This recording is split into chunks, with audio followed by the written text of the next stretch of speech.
You're not, unfortunately. We have some predetermined questions, and hopefully I'll be able to ask some of the questions that might be in your head. I hope so. I thought making French fries was a staged campaign event. So yesterday, Kamala Harris goes to Oakland County, Michigan, state I'm in right now. All the cool kids are going to Michigan at the end of this campaign because she's trying to make the final case to those voters who, for some reason, haven't already made up their mind in this election. So who does she bring with her to make the final argument to voters? Liz Cheney. Liz Cheney. And she spent a lot of the time talking about how she and Liz Cheney are in sync and together when it comes to national security and foreign policy issues. This is the same Liz Cheney whose dad was a war criminal to people like Kamala Harris just 15 years ago. And is this going to make the difference in the final weeks of the election? Well, I'll report, you decide. But an interesting thing happened at this town hall event. Right at the beginning, Maria Shriver, who is actually part of the Kennedy family and was married to Arnold Schwarzenegger until he did a Doug Emhoff and got his maid pregnant. There's a sentence I never thought I'd say. Maria Shriver was the moderator of this town hall event, and as is fitting for a town hall, the people who were assembled on the stage around the candidate wanted to know when they were going to get to ask a question. One person raised their hand before it started and said, "Excuse me, where's the microphone for us to stand at to ask the question?" And, well, this is what Maria Shriver said at the town hall event. You're not, unfortunately. We have some predetermined questions, and hopefully I'll be able to ask some of the questions that might be in your head. I hope so. There you go. We have predetermined, pre-scripted, pre-approved, pre-memorized, pre-rehearsed for the candidate questions and answers. You're just here for set decoration. You're here to look good and sound good for the cameras. But this is a completely... By the way, I thought making French fries was a staged campaign event that is completely out of bounds for any political candidate to participate in. But here we've got a town hall where the people in the town aren't allowed to ask any questions of the candidate. Also, one other thing, and I got to get this off my mind before we move forward. Do you see the set decoration behind Maria Shriver here where it's got that slogan, country over party?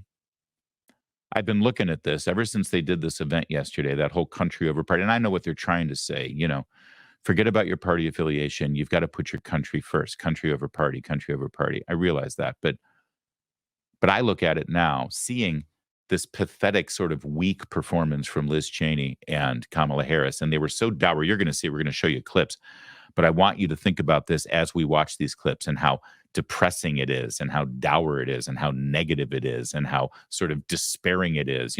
Where'd all the joy go, Kamala? And I look at that slogan and I realize it's not putting country over party.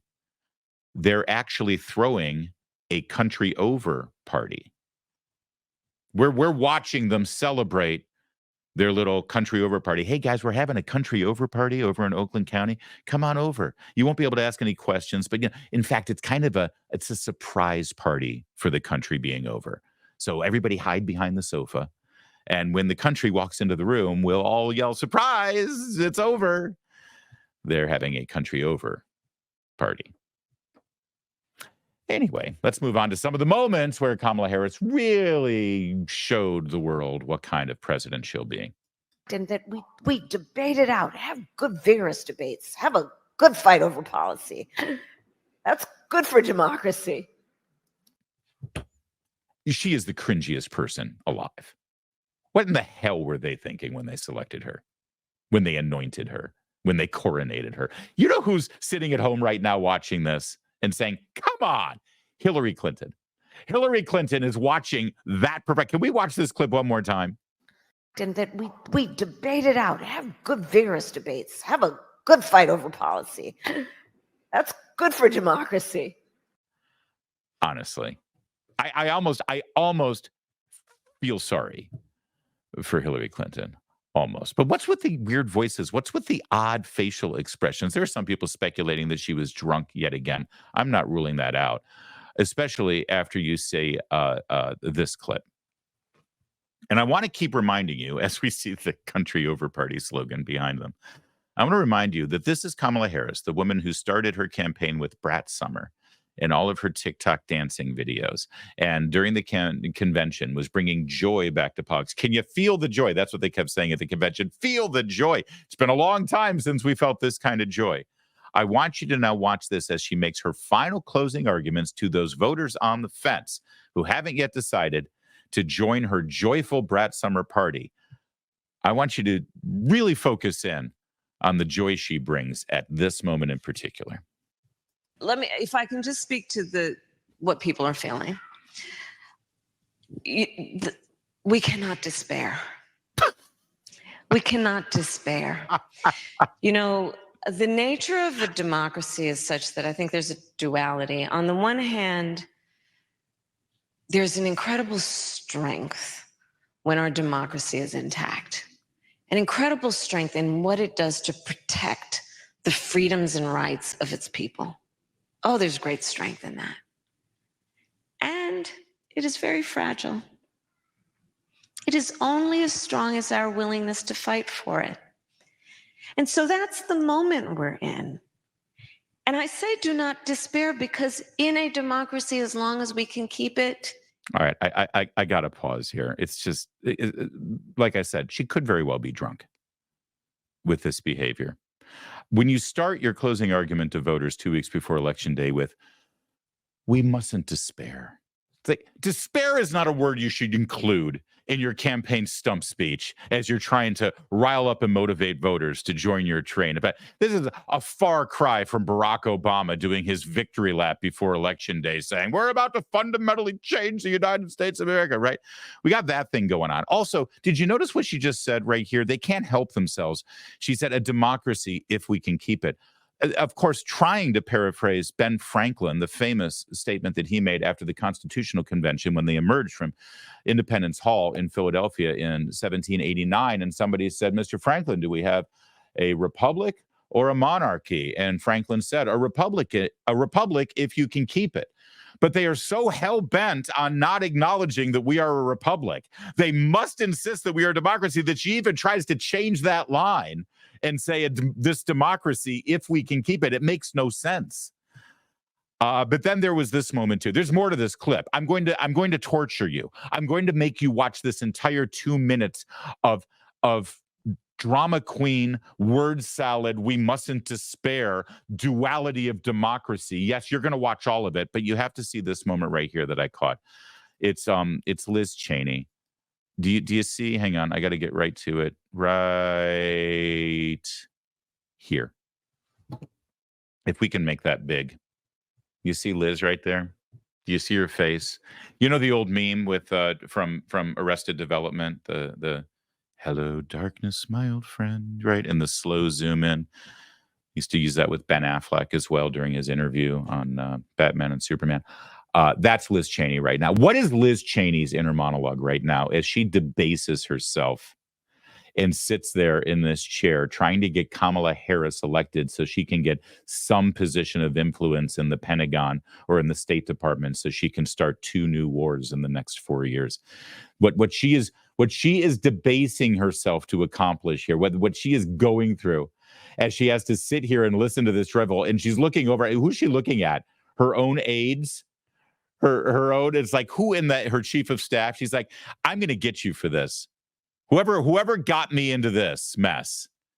You know how, I don't know if you've ever been, whether it's in college or post-college, where you go to a party and things start to turn sour and you should have left maybe 2 hours ago. And now there's only a few people left and they've gotten really drunk and it's kind of a weird scene, but you can't get home yet. And you're like, how did I get here? What choices did I make tonight that got me to this place where I just want to be home and I should have never been, and no good will come of this. That's Liz Cheney right there. And it's a glorious thing to watch. All right, so now I'm going to make you sit through the rest of this. The duality of democracy. Do not despair as we discuss the duality of democracy by Kamala Harris. And by the way, that may be Liz Cheney's inner monologue, but I want you to know, as you listen to this drivel, This painful, horrible, political career-ending drivel that you're about to listen in Kamala Harris's somewhat intoxicated brain. She's thinking to herself, oh my God, I'm killing it right now. This is what they're going to engrave on my monument just south of the Washington Mall when I am gone and they erect a statue of me, the first sister in the White House. This will be what they put on the side of my monument. This eloquent speech that she's now going to make you sit through. And it is very fragile. It is only as strong as our willingness to fight for it. And so that's the moment we're in. And I say do not despair, because in a democracy, as long as we can keep it in our democracy, the people, every individual has the power to make a decision about what this will be. And so let's not feel powerless. Let's not let and I get it, overwhelming nature of this all make us feel powerless, because then we have been defeated. And that's not our character as the American people. We are not one to be defeated. We rise to a moment and we stand on broad shoulders of people who have fought this fight before for our country. And in many ways, let us look at the challenge then that we are being presented and not be overwhelmed by it. The baton is now in our hands. Are you counting the cliches and bromides that she's regurgitating? We stand on others' shoulders who fought this fight for our country. The baton is now in our hand. It's almost like there's a drinking game amongst her staff. How many of these can we put in there? You know, it's like if she says 3 of these stupid cliches, you win the $20, right? That's what it feels like. And she thinks she's being so eloquent and profound. All right. I promise I won't interrupt again, because I don't mean to drag this out, but it is remarkable in American politics that you see something this painfully bad. And it's like watching a train. That's what Liz Cheney is watching, a train wreck in front of her. She's 3 feet away from the train wreck. And again, as is typical in America, this train wreck will not be attended to by Pete Buttigieg. To fight for, not against, but for this country we love. That's what we have the power to do. So let's own that. Dare I say, be joyful in what we will do in the process of owning that, which is knowing that we can and will build community and coalitions and remind people that we're all in this together. Let's not let the overwhelming nature of this strip us of our strength. That's how I feel about this. Wow. I mean, also, not to be mean, but why is Maria Shriver wearing grandma shoes? Anyone else concerned about this? She knew that she was going to be shot head to toe. But she's Maria Shriver, for God's sake. I mean, she's tangentially related to Jackie O, and she's wearing grandma shoes? Like she's going to go for like her afternoon constitutional? All right. Well, that's how you kick off a country over party. But there's more. There's even more, as if that wasn't the best part. She followed up the despair speech with this. It's almost like, you know how Jimmy Carter is constantly remembered for the malaise speech that he gave that ushered in the feel-good Reagan era? It's like she's giving the malaise speech before she even is the president. It's like, why? Let's just cut to the chase. We're full of despair. Dare I say joyful. You know, everybody I talk to says, you know, I have to turn off the news. I can't read anything. I'm meditating. I'm doing yoga. I'm so anxious. I just don't even know. I'm eating gummies, all kinds of things, you know. What are you doing? What are you doing? Not eating gummies.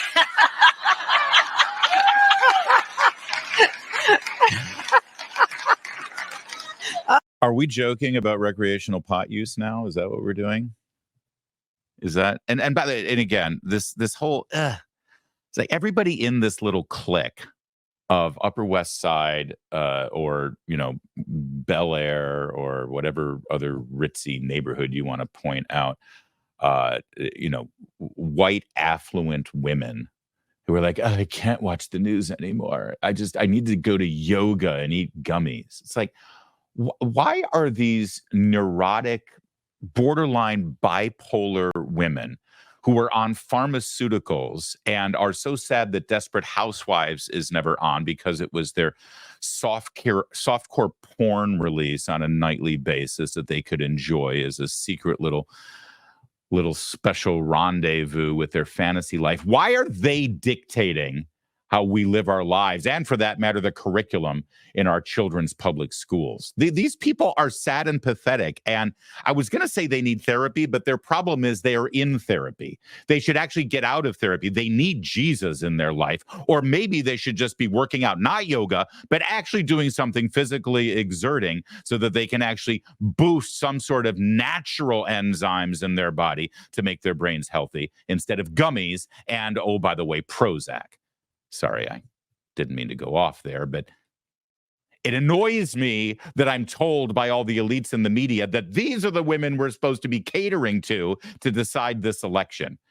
And their only issue that they seem to care about is making sure that their daughters are able to kill their future grandbabies. All right, let's get back to this event, shall we? There was a time when there was a phrase that I'll paraphrase that basically politics ends at the sea line, at the boundaries of our country, that there are certain things, in particular the matters of national security, where it's not about partisanship, it's about where should America stand. Every single human being watching this knows the phrase. Politics ends at the water's edge. Politics ends at the water's edge. Everybody knows this line. She's running for president and she doesn't know that line. And you know Liz Cheney just wants to smack her across the face. So she can't even get those bromides and cliches right. I'm guessing that the speechwriter on her team actually lost the $20 because he screwed that one up. Oh, speaking of Liz Cheney, boy, she looks delightful, doesn't she? Isn't she a happy warrior? I hate to say this about Liz Cheney, but when you have children, I have 4 kids. And you try to think, so physically, who are they going to take after, mom or dad? In the case of my children, it is amazing. They are almost a perfect 50-50 physical merge of my physical appearance and their mother's physical appearance. It's a wild thing to see, especially considering their mother is Asian American. But if you look at my kids, you can sort of see almost 50%. Poor Liz here looks like dad with a wig. And I don't say that to be mean-spirited. I'm just trying to be factual here. But my God, did she get the short end of the gene pool here when it comes to, it's like, she looks like, if you said, what would Dick Cheney look like in drag? You've got your answer. But anyway, she also inherited his sweet, lovable disposition, because here she is making her final case to the voters who might be on the fence about who the next president should be. I will just end this by saying, and I also know, because I have spent time with Vice President Harris, because I have come to understand what she believes about how she will govern, that she will be a president for all Americans, that she's committed to listening and committed to having viewpoints, some of which, come from different ends of the political spectrum. And if you think about how you conduct, your life outside of politics, how we all conduct our everyday lives, those are the kinds of people that you trust. Those are the kinds of people you can work with. Like if you wouldn't hire somebody to babysit your kids, like you shouldn't make that guy the president of the United States. That's like. Now, this is fascinating. Look at how angry and bitter and just despairing, if I can use that word, Liz Cheney is. Look at the face. Look at the face. I'll get to the babysitting thing in a moment, but she's trying to make the case that Kamala Harris is open-minded and she takes advice from various political spectrums, and that means you can trust her better, right? You conduct, your life outside of politics, how we all conduct our everyday lives. Those are the kinds of people that you trust. Those are they? I'm just curious. I mean, are the people that you trust in your life the most the same people who are on any given day, you're not sure exactly where they stand in terms of their political principles or values? that at any given moment, they may have first supported doing away with national health insurance and embracing Medicare for all and socialized medicine, and actually voted and advocated for positions to the left of Bernie Sanders, but then 5 years later disavow all of those positions and claim that they're in a completely different position, political camp. You know, as somebody who 5 years ago said that we're going to ban all fracking and natural gas and oil exploration in the United States of America, but now to get the votes of people in Pennsylvania, claims that, no, there's no way I'll do anything like that. You get my picture. Are those really the people that you trust most in your life? People who at any given moment will get advice from Alexandria Ocasio-Cortez or Liz Cheney. Are those the kind of people that you trust the most and surround yourself with in your life? Also, Liz Cheney said something there where Kamala Harris will get political perspectives and ideas from people who don't necessarily share all of her values. But here's the thing that we've all realized and discovered. Kamala Harris and Liz Cheney actually do share the same political values. One may call herself a Republican and one may call herself a Democrat, but that's just window dressing. That's just an outfit they put on to be accepted in whatever party, literal and figurative party, they wish to attend and gain power in. But when all is said and done, they're actually very much aligned politically, because their political principle and value that they hold dearest is holding power. And so they're actually very, very closely aligned. And then to the babysitting thing. I don't know. I think it's a fair question to ask. If you wouldn't hire somebody to babysit your children, should you make them president of the United States? I mean, if back in 1992 that was the measure, then I guess Bill Clinton would have never been the president of the United States, dare I say. And I think you could also make the same case for his wife, Hillary, in 2016. Barack Obama will set aside for a moment, but we've certainly heard plenty of stories about him. And of course, Kamala Harris is now the person that is supposed to benefit from this old political yarn that if you don't hire them to look after your kids, then why would you hire them to be president? Well, would you really hire Kamala Harris, someone who's actually never had any real experience raising kids, let alone babysitting kids? She has none of her own. The only kids that she's parented were already relatively fully grown or mature teenagers and young adults, the children of Doug Emhoff. You know, the man she'd probably bring over to the house to help her babysit your kids. The guy who slept with and impregnated his babysitter, thereby destroying his marriage and leaving his children without a father in the home. Yeah, that guy. Oh, and also to help out, she might bring Tim Walz over. Tim Walz, you know, the coach. The coach who doesn't even know specifically how his own wife was impregnated with his children. It may have been IVF. It may have been something else. Hell, I don't know how the sperm got in there. I just know it wasn't the normal way. Yeah, now that I think about it, I think I'm okay with Trump and Vance babysitting my kids, given the alternative. The damage control of this appearance yesterday with Liz Cheney has been so extensive that our gang over at Morning Joe, you know, the really happy duo of Joe and Mika, I'm not sure which is which in this picture, to tell you the truth, because the shade of their hair color has actually almost merged now. I think they're using the same color when they go into the shower, just to make it a little bit easier on the budget. And they're both wearing old lady cardigans. I'm not sure which is which. I think Joe's the one in the glasses. Anyway, it got so desperate for them this morning on MSNBC that they dragged out the corpse of Chris Matthews to comment. Well, Mika, I wouldn't think a few years ago I would ever be singing the praises of a Cheney member of the family, a member of that family. I really did not like the Iraq War. And I didn't like the neocons, and Cheney was leading them all. And he took us into that war, and it killed almost 200,000 people in Iraq, and it served no purpose. They had a bunker, a barrier against Iran, and they got rid of it. Anyway. I love that this is Chris Matthews about to praise Liz Cheney and Kamala Harris for bringing Liz Cheney out, but he has to preface it with going back to how Dick Cheney is a war criminal and the most evil man alive in America today, which is brilliant because it reminds all the MSNBC viewers, oh, that's right, we're supposed to hate these people. Think about that.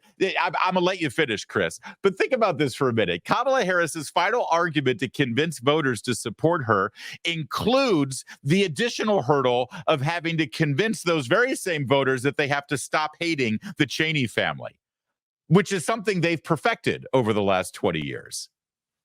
This is a tall order. You're asking a lot of these voters, Kamala. All right, Chris, go ahead and bring it home, baby.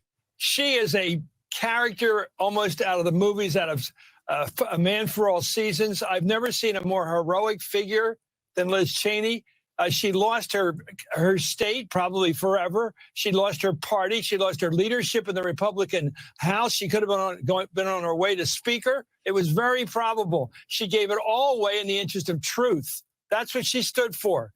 It's amazing to me how few people have gotten behind her. But now one person that's got behind her is Kamala Harris. And those sitting together, those two women, as you say, on that stage is remarkable because there's such courage there from Liz Cheney. And I cannot say anything that would stop me from saying she's been unbelievable. And I think now if they use her for the next 2 weeks, I also want to say something about the Democrats. If you're going to use her, repay her when you get in office. There you go. All right. So couple things here. A vote for Kamala Harris means a cabinet position for Liz Cheney. Chris Matthews just laid it out there for you. So buyer beware, number one. Number two, clearly this move to have Liz Cheney 2 weeks before Election Day be your sort of running mate here, as it were, as you make the final argument to voters, it is clearly won over Chris Matthews, Joe Scarborough, and Mika Brzezinski, and one presumes the people who go out of their way to tune into MSNBC's Morning Joe every morning. In other words, it is won over the people that you have already won over. Now, I'm no brilliant politician or anything, but I got to think in the final couple weeks, when you're trying to just sort of finish this and make your final arguments, maybe going back and convincing Chris Matthews and Mika Brzezinski that their vote is a strong one and a good one is maybe not the best use of your time or money. Again, I'm no expert, but I would think she would be trying to get, I don't know, voters who haven't yet decided, you know, the people who might be excited or amused by you donning an apron and making French fries at a McDonald's drive-thru. Oh, speaking of that guy, he couldn't let this event go without commentary. Donald Trump, Donald McDonald, as we like to call him now, he took to Truth Social and he had a few words to say about Liz Cheney. Arab voters are very upset that Comrade Kamala Harris, the worst vice president in the history of the United States and a low IQ individual, is campaigning with dumb as a rock war hawk Liz Cheney, who, like her father, the man that pushed Bush to ridiculously go to war in the Middle East, also wants to go to war with every Muslim country known to mankind. That's one sentence. That's a hell of a sentence. That's how you open. That's a great starting sentence. And you could write a novel after that. Remember, Liz Cheney lost her congressional seat by the largest margin, 40%, in history for a sitting congressperson. If Kamala gets 4 more years, the Middle East will spend the next 4 decades going up in flames, and your kids will be going off to war, maybe even a third world war, something that will never happen with President Donald J. Trump in charge. For our country's sake and for your kids, vote Trump for peace. That's right. Including Liz Cheney on the stage and reminding everyone about where she stands and what her priorities are, have actually allowed Donald Trump to claim the position in this campaign as the dove, as the man of peace, as the man who will end wars and support our military in the way the military really wants to be supported, by being used only in a dire circumstance where everything else has been exhausted and only the military can go and defend America and her interests. Otherwise, they are just there to prepare, to train, be well equipped, and hopefully never be used again. Donald Trump has positioned himself as that man. The Republican candidate has positioned himself as that man because Kamala Harris has embraced Liz Cheney, and it's allowed him to embrace that position. This is the most remarkable presidential election we have seen in America in over 50 years.